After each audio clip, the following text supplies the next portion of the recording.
Stroke didefinisikan sebagai kehilangan fungsi neurologis vokal yang terjadi secara mendadak dengan gejala yang bertahan lebih dari 24 jam atau menyebabkan kematian sebelum mencapai 24 jam.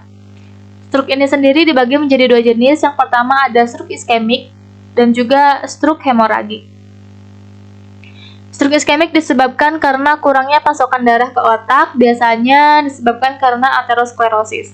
Adapun patofisiologinya yaitu stroke iskemik terjadi karena adanya penyumbatan pada pembuluh darah di otak oleh kolesterol atau lemak lain sehingga suplai oksigen ke otak terhambat. Stroke iskemik terjadi akibat kematian jaringan otak karena gangguan aliran darah ke daerah otak yang disebabkan oleh tersumbatnya arteri cerebral atau cervical. Patologi utama stroke iskemik adalah aterosklerosis pada pembuluh darah besar dan juga stroke lakunar.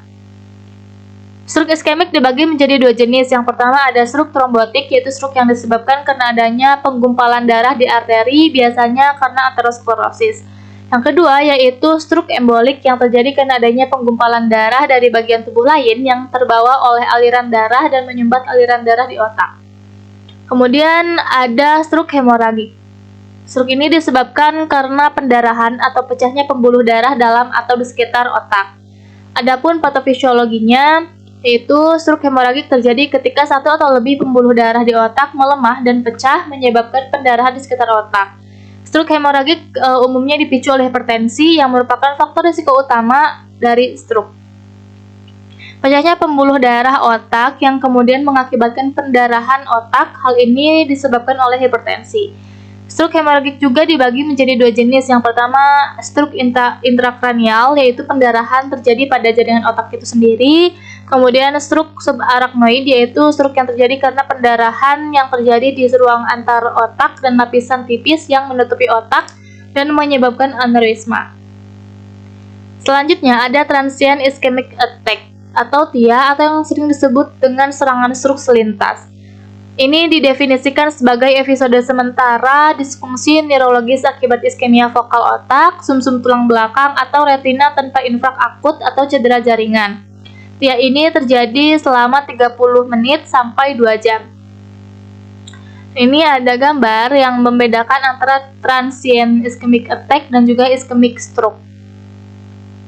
Selanjutnya ada arteri yang mengatur sirkulasi darah. Itu ada dua. Yang pertama ada internal carotid artery yang mengatur sirkulasi darah di otak bagian depan. Dan kemudian ada vertebrobasilar artery yang mengatur sirkulasi darah di otak bagian belakang. Kemudian ada mekanisme stroke. Yang pertama ada mekanisme stroke iskemik. Terjadi deplesi oksigen dan glukosa yang mengganggu produksi ATP yang menyebabkan kerusakan sel dan kematian neuron. Kegagalan mitokondria dalam memproduksi energi dapat memicu apoptosis. Kemudian glutamat dilepaskan secara berlebihan yang dapat menyebabkan excitotoxicity dan kematian sel. Radikal bebas yang menyebabkan kerusakan pada membran sel dan struktur otak. Kemudian kematian sel terprogram terjadi di area perifer yang mengalami kerusakan. Selanjutnya ada mekanisme stroke hemoragik.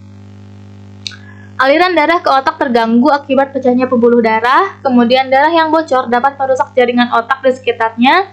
Pendarahan yang terus-menerus dapat meningkatkan tekanan di dalam tengkorak dan membatasi aliran darah ke otak. Selanjutnya ada faktor risiko. Nah, di sini ada faktor risiko yang dapat dirubah atau dimodifikasi dan tidak dapat dimodifikasi. Yang dapat dimodifikasi seperti hipertensi, obesitas, merokok, diabetes mellitus, stres, mental dan fisik, sedentary life, dan konsumsi alkohol. Sini ada faktor risiko stroke yang diambil dari Kemenkes. Kemudian di sini juga ada faktor risiko yang tidak dapat dirubah. Yang pertama ada usia, jenis kelamin, ras, dan juga genetik. Ini diambil dari Kemenkes juga.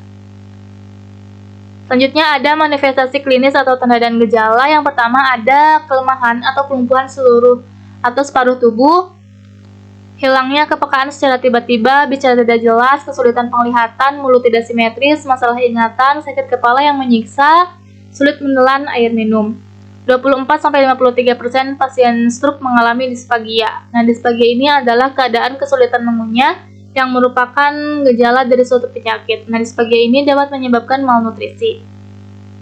Tata laksana malnutrisi pada pasien stroke. Yang pertama itu ada screening dan asesmen gizi, kemudian pemberian makanan tinggi energi dan protein untuk pasien malnutrisi, kemudian pembatasan energi untuk penurunan berat badan, dan penyediaan protein yang cukup untuk mempertahankan massa otot pada pasien obesitas.